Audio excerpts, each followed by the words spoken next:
Good afternoon. I want to start with a huge thank you to the Chamber of Commerce and Southwest Gas for hosting this event.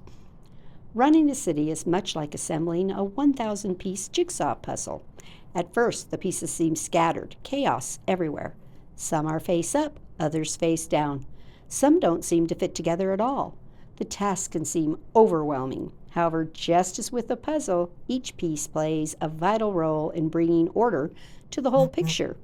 Every department in our city contributes to solving both the daily challenges and the long-term goals we face, whether those challenges unfold over weeks, months, or even years. The real strength is in this process comes from our problem solving, the individuals who help us piece together everything. Some of them are the pieces themselves, while others serve as the hands guiding the puzzle into place. This is where our city employees come in, each one a critical part of the larger puzzle. Together, you help us tackle and solve the challenges we face, creating a city that works for all. Now, as we reflect on the year 2024, let's take a look at the puzzles we've solved and how federal dollars have supported our efforts to build a stronger, more resilient city. Last year, Carson City secured over $17 million in federal funding to support key initiatives, including the Mills Park Master Plan implementation, the Recreation Trails program at Prison Hill, noxious weed abatement. Boy, that's a funny word. I'm almost cut out noxious, but here we go. And Phase 4 of the Carson River Trail System. Securing these grants takes dedication, strategy, and countless hours of hard work. Let's take a moment to recognize and applaud those who make these opportunities a reality for our community. Pursuing federal grants can be a demanding process, but like a well-placed puzzle piece, every effort brings our vision closer to completion. And for those who make it happen, the challenge isn't just work, it's a passion.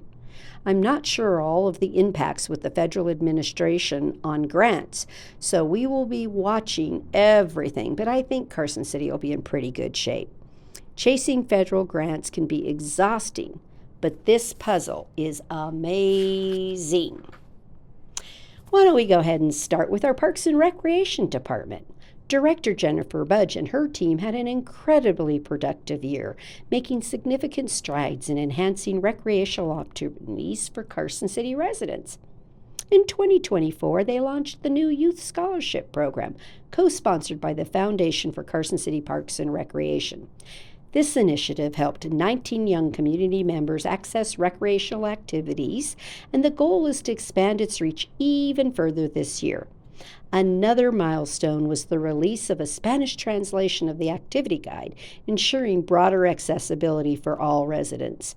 Major infrastructure improvements were also a priority. The team completed sidewalk replacements at Carriage Square Park and Mills Park, while advancing the Centennial Park drainage and field rehab designs, as well as the park master plan.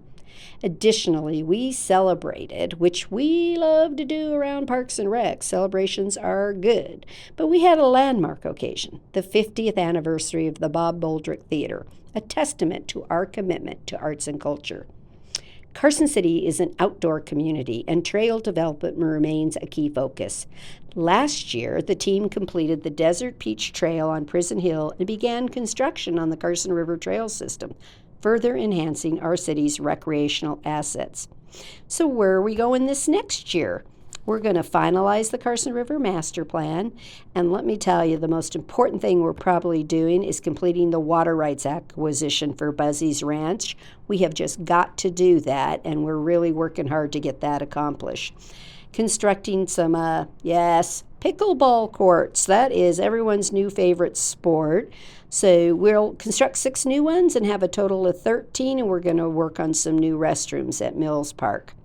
And rehabbing of 8 tennis courts and a restroom at Centennial Park. We really want to expand the outreach and increasing participation in our youth scholarship programs. And then if this puzzle piece is too mature to run for fun.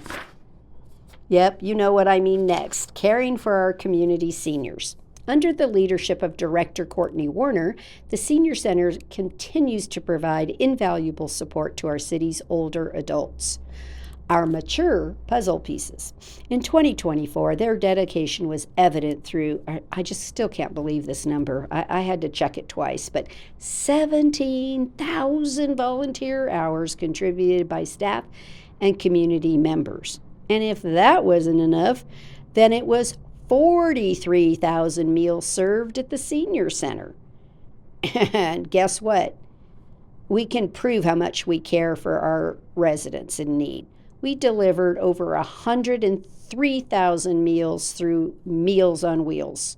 Wow, that was something else. And 1,000 Christmas gifts provided to clients of the Public Guardian.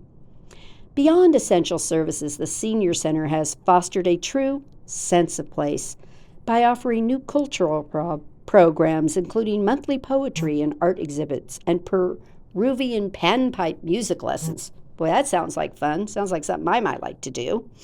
They also focused on education and safety, hosting anti-scam awareness events, as well as fitness classes to promote physical well-being. Thanks to their partnership with AARP and dedicated volunteers, they also help local seniors file their tax returns, ensuring financial peace of mind. What do they think they're going to be doing in 2025? Well, they want to expand and have even more volunteer training programs to support our seniors. Want to work on some brain health initiatives and partnerships? And how they can maybe update some of those meal options. Remember a few years back we did some enhancements in the kitchen so that they could have a meal choice. So we really want to look at those menus. So their work at the Senior Center truly embodies what it means to serve the community. A huge thank you to Courtney Wartner and her dedicated team. So some puzzle pieces are always out in the public eye. Some stand out in the crowd, especially if you're 6'4". In 2024, the word that defined Public Works was START. Well, in 2025, the word representing Public Works is complete. Led by Director Darren Schultz, Public Works completed the design for the Prison Hill Booster Pump Station project and East Williams Complete Streets project, completed the construction of the 5th Street Preservation project, Eagle Station Sewer project, and the Mills Park Storm Drain.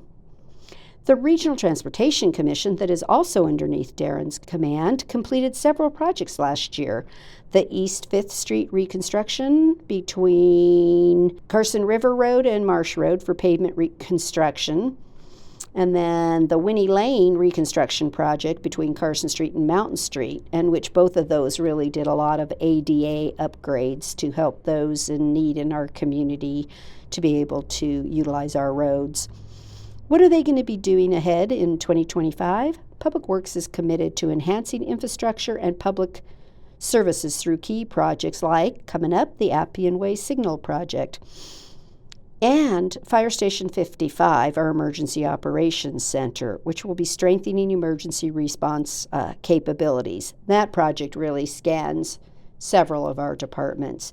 They're going to complete the wastewater treatment plan, ensuring sustainable water management.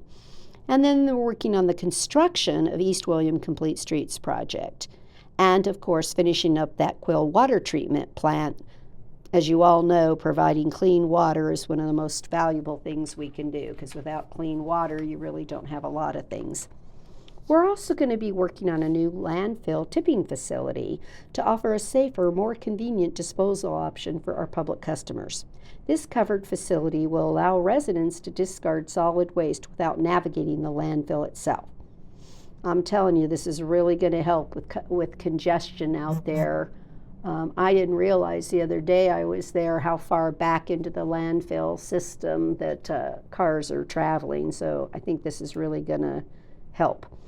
With limited funding for road improvements, we're maximizing every dollar. Yeah, the tax measures didn't pass, so we still have the same dollars we had last year. The Little Lane Road project focuses on reconstructing and preserving pavement near the post office between Roop and Solomon. Construction is underway.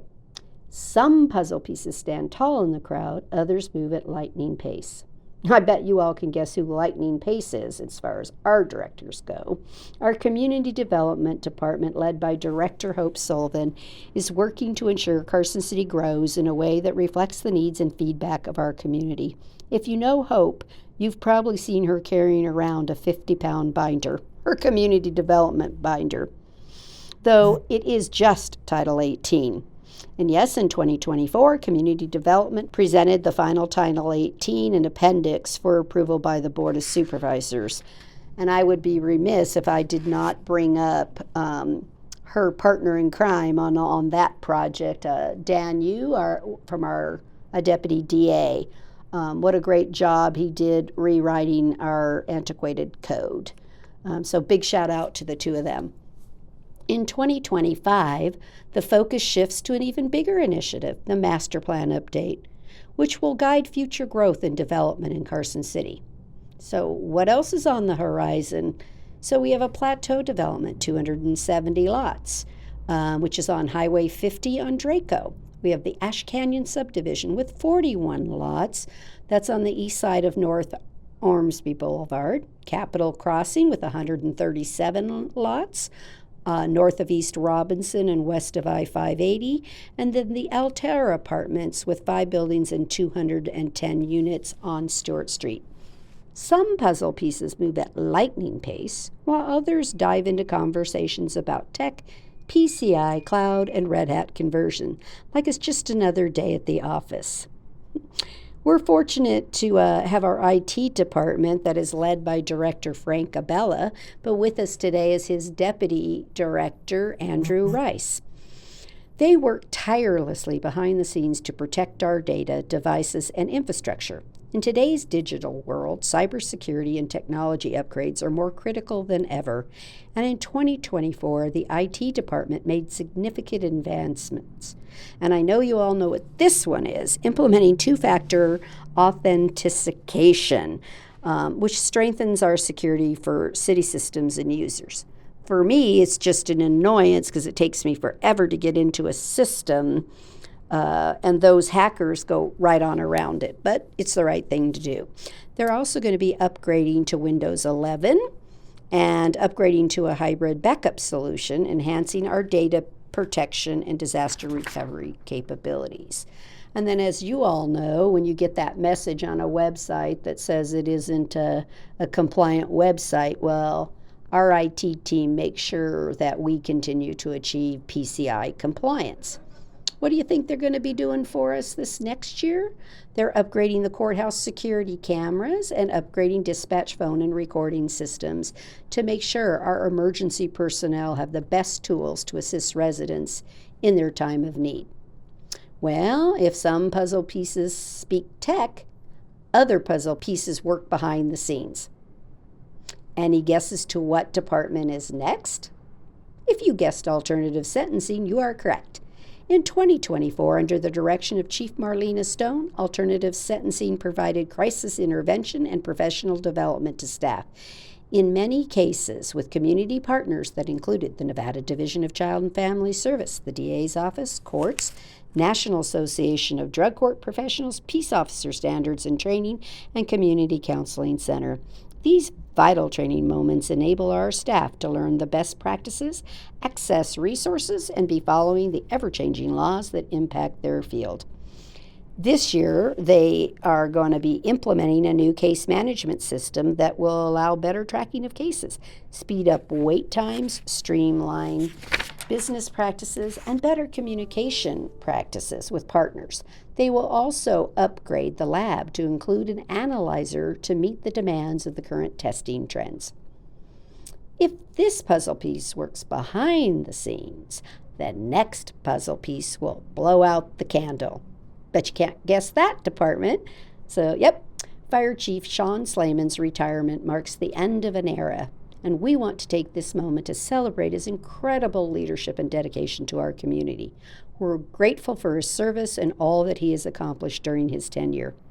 Under his direction, the fire department achieved remarkable milestones, including designing and building a new fire station currently under construction and set to open this summer, presenting fire and safety programs to over 2,500 third-grade students at the local elementary schools, teaching them vital fire and life safety skills. What's ahead for the 2025 goals? Opening that new fire station and EO Center on Buckeye Way, continuing the fire safety programs in our elementary schools, and hosting a wildland fire safety education programs for Carson City residents. We've all been watching on the news lately, all the fires around us, and Carson City is not immune to that potential, so we really want to make sure our residents are prepared. If some puzzle pieces put out the fires, what do you call a puzzle piece with the nickname of Talent Acquisition Wizard? You can call him Jeff Collum. This is the first time we've had 2 slides for the HR department, and it's all thanks to his dedication and leadership. Since joining in early 2024, Director Jeff Collum has accomplished a lot, including screening 6,978 applications to fill 175 positions. Sure does mean to me that people want to work for Carson City. Completing the 5th year of the Employee Satisfaction Survey. Releasing the HR Annual Report in September, implementing a new learning management system. And guess what? This didn't cost us any money. We all like the things that don't cost us any money. Renewing our health insurance for fiscal 25 with a 7.5% increase, dental insurance with a 4% increase, and vision insurance with no increase. What's he going to do next? Developing 5 new HR training programs, right? So what do we want him to do? Let's just say it. 6. We need 6. Let's stretch just a little bit there, Jeff, and ask you to do 6. We're going to keep on recognizing employees through longevity certificates and Employee of the Quarter. He's also going to work on developing a virtual new hire orientation. One of my staff members earlier told me when they went to orientation, there was only one person in the class, and that was him. So I guess that virtual new hire makes a lot of sense. Some pieces of the puzzle are wizards. This puzzle piece signs your checks. So yes, that's Sherry Russell Benaboo, the Finance Department Director, and she has once again achieved a flawless audit with no findings. Their accomplishments also include working with our enterprise resource planning system to streamline reporting, implementing the compensation study, and rolling out a new PERS reporting system. But most importantly, we continue to budget and spend conservatively. As part of Carson City's annual budget process, we always incorporate a 5-year projection to ensure that our operating revenues will continue to exceed our operating expenses. I've been listening to news and seeing a lot of reports lately of our surrounding jurisdictions, and they're just not as in good of shape. So really hats off to our entire team that are such conservative budgeters. Looking ahead to 2025, Ms. Benaboo would love to implement an electronic payable system so that people can send their bills to us for payment. So that would be good for both our customers and our staff. And the other major task she's doing this year, of course, is the legislature is in town. And so Sherry, whether for good or not, is the person that is responsible for providing fiscal notes. So if a bill has $2,000 impact, then they request a fiscal note, and we report those to the legislatures on what it will cost us to implement any of their ideas. So while some puzzle pieces sign your checks, others urge you to get healthy. Can anyone name the other 4 divisions in the health department? Well, besides the employees of the health department. Yep, this slide shows you that, nope, no one got that. Thanks all for giving that one a try. It was a good puzzle. Director Nikki Aker is here, and in 2024, the health department had an impactful year. They hosted 51 vaccination events, including 25 in Carson City, administering over 1,500 flu vaccines. The department also conducted over 500 food inspections, with more than 170 of them in Carson City. They successfully completed the Regional Community Health Improvement Plan and the Health Strategic Plan. They also had their Human Resource Division help 104 residents across 660 households with WIC, women and children, serving 232 women, 255 infants, and 364 children. They're really doing a great job there. This year, they're working on a customer engagement and satisfaction survey that's distributed to the Carson City residents, asking them for feedback on how they can provide more community public health and human service needs. So they really want to know how they can improve. Moving forward, the department plans to develop a more robust communication plan to better disseminate public health information and is going to partner with UNR and UNLV's public health schools to become a designated academic health department. This will allow us to enhance learning opportunities for students, continuing internships. And isn't that a great idea to have interns? I think that it's wonderful from that to learn from us, but I think we learn as much from them.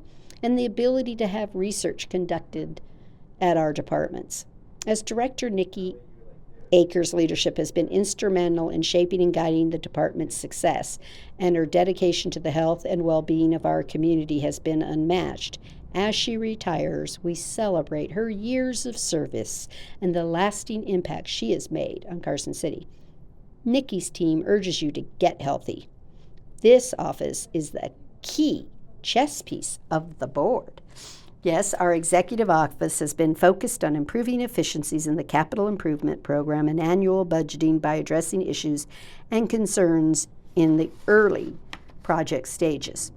In addition, we introduced a program through the city manager's office that encourages employees to get involved and share innovative ideas. This initiative is designed to enhance productivity and service levels within the city government while also reducing costs. It's always amazing to me how employees have ideas that for the department next door or something. We have just the best employees. But looking ahead to 2025, the Executive Office will begin discussions on the strategic plan and evaluate it with the Board of Supervisors as we approach year 4 of our 5-year plan. I can't believe we're ready to start again, but we will. After 26 years of dedicated service, our city manager will be retiring, and we want to take this moment to express our deep gratitude for her exceptional leadership. Her commitment, vision, and tireless work have shaped Carson City into a thriving community. Under her guidance, we have seen incredible progress and development. Her legacy will be felt for years to come, and she leaves behind a lasting impact on the city and the residents.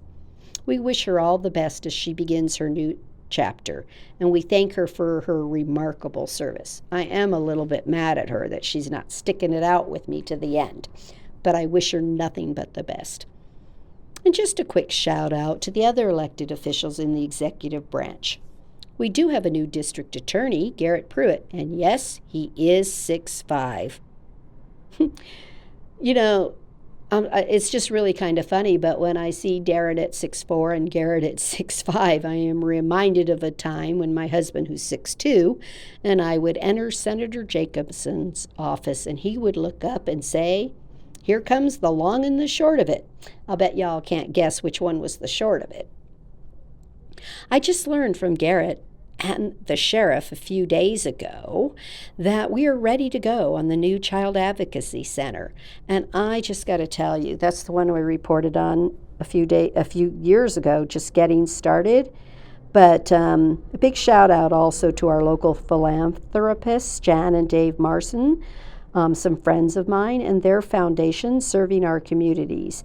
They have worked tirelessly to put this project together and to deliver it to protect our children. Carson City is truly fortunate to have such a dedicated team working for the betterment of our community. Thank you all for what you've done for our children. I'm so proud of all of our accomplishments. We have the greatest staff, and I'm truly honored to work alongside my fellow board members, Stacy Giomi, Ward 1 and Mayor Pro Tem, Maurice White, Ward 2, Curtis Horton, Ward 3, and Lisa Schutte, Ward 4. Together, we've made great strides for our community, and it's a privilege to be a part of such a dedicated team. A couple more projects I want to acknowledge. A special thank you to the Chamber Leadership class for their incredible work on the Mills Park Art Project, and to Advocates to End Domestic Violence for their new housing initiative, and to Fish for their student housing efforts. Please rise if you are part of one of these projects or organizations. We need to just give you a round of applause to thank you for all you do for our community. And then I'd be remiss if I didn't give a huge shout out to all our community partners who make Carson City the best place to live, work, and play. I may have missed a few on the list on the screen, but not on purpose. Let me know and I will make it up to you next year. I'm proud to introduce the Mayor's Attendance Hall of Fame, a program designed to encourage students to attend school regularly and strive for excellence in their education. The goal is simple: to inspire our children to prioritize their education and embrace the importance of being present, both in class and in life. By being at school every day, students gain the knowledge and skills they need to succeed while building strong habits that will serve them throughout their lives. A huge thank you to all the supporters of this program for helping make it a success. Your commitment to our students and their futures is truly appreciated. Together, we're making a difference in the lives of Carson City's children and ensuring they have the best chance to succeed. Thank you for your ongoing support. And how about if you're out there in the audience today, stand up. We all want to recognize your accomplishments for this. It's truly amazing. And again, thank you from the bottom of my heart. Before we end today, I want to thank James Salanoa for his wonderful graphics. He makes me look good. And to Dan Earp, our recreation superintendent, for the final picture in this slide deck. Is that nothing but beautiful? With every puzzle piece accounted for, we can put all the pieces together and complete our mission to serve our city to the best of our capabilities. Each one of you plays an integral role in creating the sense of place that makes Carson City such a beautiful community. Never forget that. Your dedication, hard work, and passion are what makes this city thrive, and together we will continue to build a place we can all be proud to recognize as our sense of place. Thank you.